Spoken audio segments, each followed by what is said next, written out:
기원전 5세기부터 시작된 춘추 전국시대는 500년간 지속된 전쟁으로 중국 대륙을 피폐하게 만들었습니다. 7개의 강국이 패권을 다투며 백성들은 끊임없는 전쟁에 시달렸고 사회는 극도의 불안정에 빠졌습니다. 이 혼란 속에서 통일의 필요성이 대두되기 시작했는데 특히 변방의 진나라는 이 시기를 기회로 삼아 점차 성장하기 시작했습니다. 진나라는 본래 변방의 약소국에 불과했으나 상항의 변법을 통해 군사와 경제를 혁신적으로 강화했습니다. 엄격한 법치와 상벌 제도를 도입해 국가 체제를 정비했고 철제 무기와 농기구의 보급으로 생산력을 극대화했습니다. 이러한 개혁으로 진나라는 전국 칠웅 중 가장 강력한 국가로 부상하며 통일의 주역이 되기 위한 기반을 마련했습니다. 기원전 246년 13세의 영정이 진나라의 왕위에 오릅니다. 어린 나이에 즉위한 그는 승상 여부리의 섭정 아래에서 성장하며 정치적 암투를 경험했습니다. 그러나 그는 점차 자신의 권력을 확고히 하고 육국을 집어삼키겠다는 포부를 품으며 강력한 통치자를 꿈꾸게 됩니다.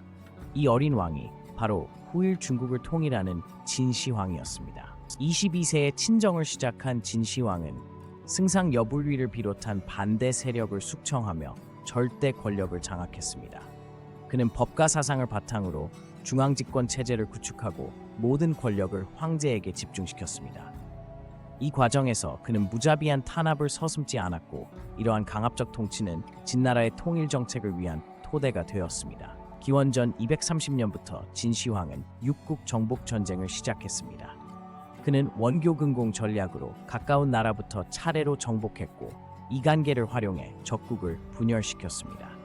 특히 명장 왕전의 활약으로 초나라와 같은 강대국도 무너뜨렸고 10년 만에 한조위, 초연제를 모두 정복하며 중국 역사상 최초의 통일제국을 건설했습니다. 기원전 221년 진시황은 황제라는 칭호를 최초로 사용하며 중국 통일을 선포했습니다.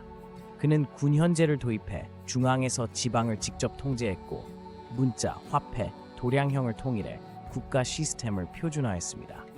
이로써 중국이라는 개념이 탄생했고 분열된 여러 나라가 하나의 제국으로 통합되는 역사적 전환점이 마련되었습니다. 진시황은 법과 사상을 국가 통치 이념으로 채택했습니다.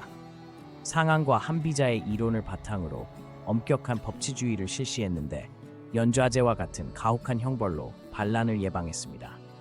모든 관리는 법에 따라 선발됐고 황제의 절대 권력을 뒷받침하는 관료제도가 확립되었습니다.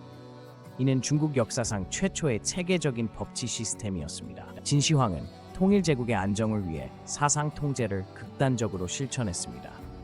유학자를 포함한 반대 지식인들을 숙청하는 분서갱유를 실행했는데 역사서와 유학경전을 불태우고 수백 명의 학자를 생매장했습니다. 이는 철저한 사상 통일을 위한 조치였지만 동시에 진나라의 포갑적 통치를 상징하는 사건으로 기록되었습니다. 진시황은 통일제국의 영광을 영원히 유지하고자 했습니다. 그는 불로초를 찾아 동쪽으로 원정을 보냈고 거대한 진시황릉과 병마용을 건설했습니다. 특히 8천여 점의 진흙병사로 구성된 병마용은 그의 죽음 이후에도 제국을 수호하겠다는 의지를 보여줍니다. 그러나 이러한 대규모 건설은 백성에게 엄청난 고통을 안겼고 이는 진제국 몰락의 원인 중 하나가 되었습니다. 진나라는 진시황 사후 4년 만에 붕괴했으나 그의 유산은 중국 역사에 깊이 뿌리내렸습니다. 한나라가 진의 중앙집권 체제와 법과 사상을 계승했고 표준화된 문자와 도량형은 후대까지 이어졌습니다. 특히 중국이라는 통일된 개념과 황제 제도는 이후 2000년간 이어지며 현대 중국의 기반이 되었습니다. 진시황은 비록 폭군으로 평가되지만 중국 역사의 틀을 형성한 인물이었습니다. 진시황의 통일은 혼란을 종식시킨 역사적 업적이지만 그 대가는 컸습니다. 강압적 통치와 무자비한 탄압은 백성의 고통을 낳았고 진제국은 단명했습니다. 그러나 그의 중앙집권 체제와 표준화 정책은 현대 중국의 행정 문화적 토대가 되었습니다. 진시황은 폭군이자 혁명가, 파괴자이자 창조자는 양면적 평가를 받으며 중국 역사에서 영원한 논쟁의 대상으로 남았습니다.